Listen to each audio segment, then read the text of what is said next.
Right, imagine you'd be given a question such as, how is the character of Curley presented in the novel? So that would be a nice straightforward question, isn't it? And remember, with our character questions like that, like an obviously character question like that, we think of our three themes that character represents, yeah? Our 3 Pete points. Okay, so I've got a range of quotes, and I'm going to go through, in particular, probably 3, maybe 4, right? About Curley, just as I did with the first video on Candy. You've got this sheet. It's your knowledge organizer with the quotes on the characters and the themes. Okay, let's go for it then. So Curley, first one. Number 1, that glove's full of Vaseline. So what's my point here in building my Pete paragraph? My Pete is the character of Curley represents the theme of prejudice in the novel, in particular sexism, as shown when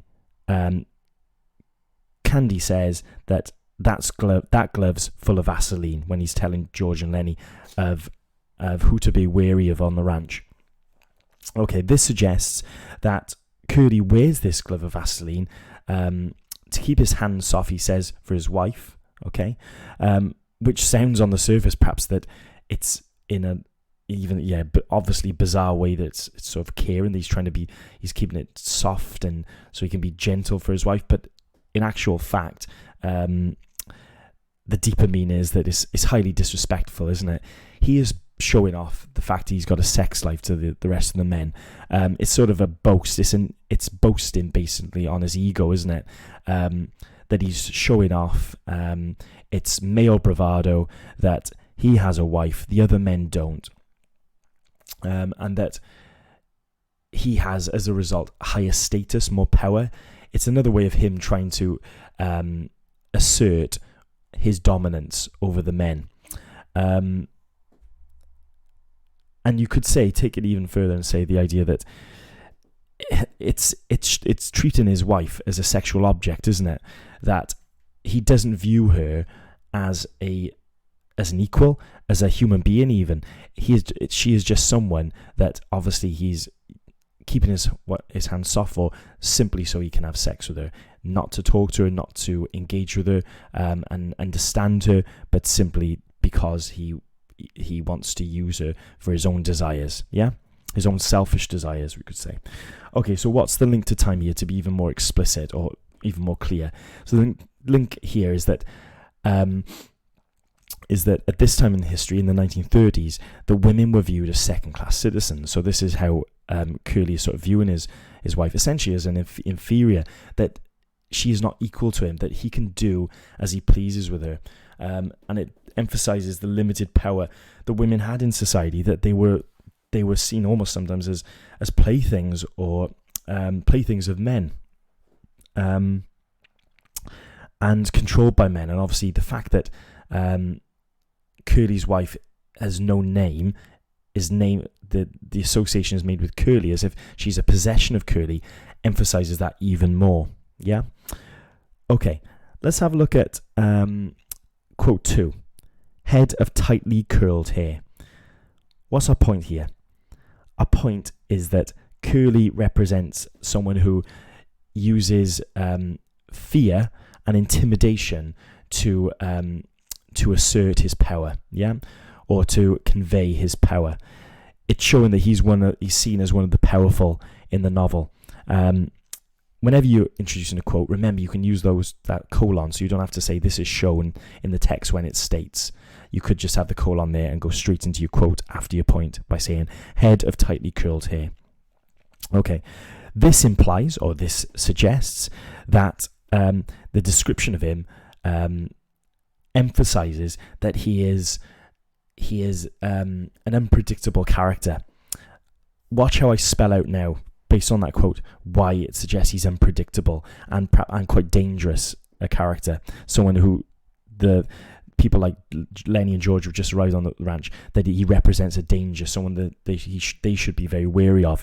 Okay, because his tightly curled hair almost represents or symbolizes, it's like a coiled spring, isn't it? Almost like a coiled snake or spring. It's almost compressed and pressed down.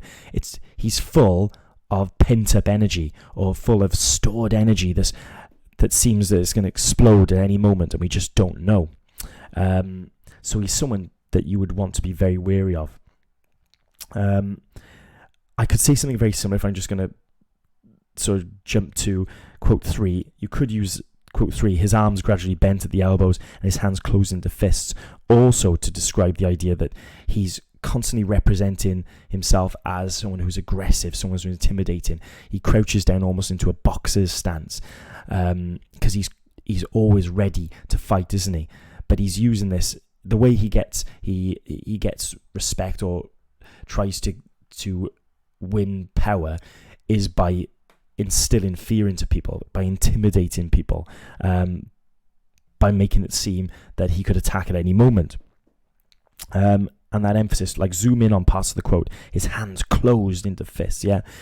There's that real focus on the fact that he's suggesting he's capable of violence. He's willing and ready to hurt someone at any point. What's our link to time here then? So link of time is that he represents one of the strong in the novel, one of the strong in society, that prey on the weak.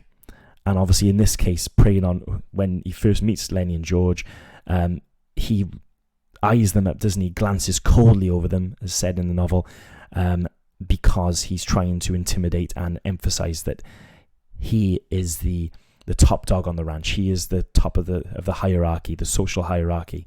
He's the strongest on the ranch, and he and Slim really are the strongest in my view, the most powerful. And then particularly he focuses on Lenny when he sees that Lenny is someone he can intimidate. And you can argue as well this is because of his insecurity, isn't it?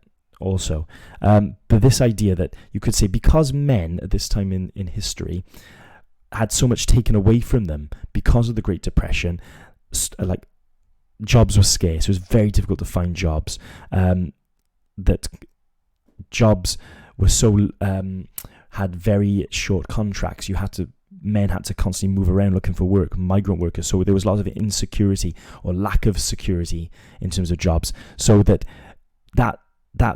feeling of feeling weak themselves or not having power, they tried to grab on to what little power they had. So someone like Curley, that insecurity is always there with him, isn't it? So he uses bravado to sort of show off and to take full advantage of that little power he has, because he feels, as many men did at this time in history, that power was being taken away from them because of the effects of the Great Depression.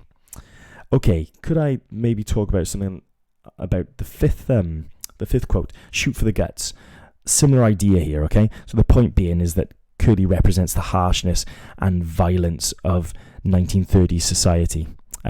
When he talks about getting revenge on Lenny for killing his wife. Now, the focus here, isn't it? This suggests that he's motivated all the time by spite, by anger, by violence, rather than feeling any sense of genuine upset and grief over the death of his wife. It's just an opportunity to go and hunt Lenny and take out his anger and aggression on someone, because he is naturally an aggressive and an intimidating character. He just wants to assert his power, and he does that, asserting his power through violence, through intimidation. But when we zoom in on the idea of this quote as well, shoot for the guts, he's looking to cause maximum pain, maximum damage. It's not a quick death he wants Lenny to suffer. It's not a quick death. He wants Lenny to suffer, isn't it? He wants to kill him in the most agonizing, most torturous way. What's the link to time here? The link to time is the idea that violence was how the strong in the novel preyed on the weak. It's how they asserted their dominance, asserted their power, because of that feeling of frustration at this time in history. So linked to really the things I said before. And notice, like, those are the things you can do as well. You can borrow, if you don't use the one of the quotes I've supplied, you can use another one instead, yeah? And this idea that the weak in the novel, because opportunities were so limited for people, you had to... It was almost survival of the fittest. You had to assert yourself in the most powerful way you could. And And for someone like, because society was set up and that there was no welfare state, there was no support network in society, it emphasized even more the power of individuals over to be selfish and not support other people, just look after themselves.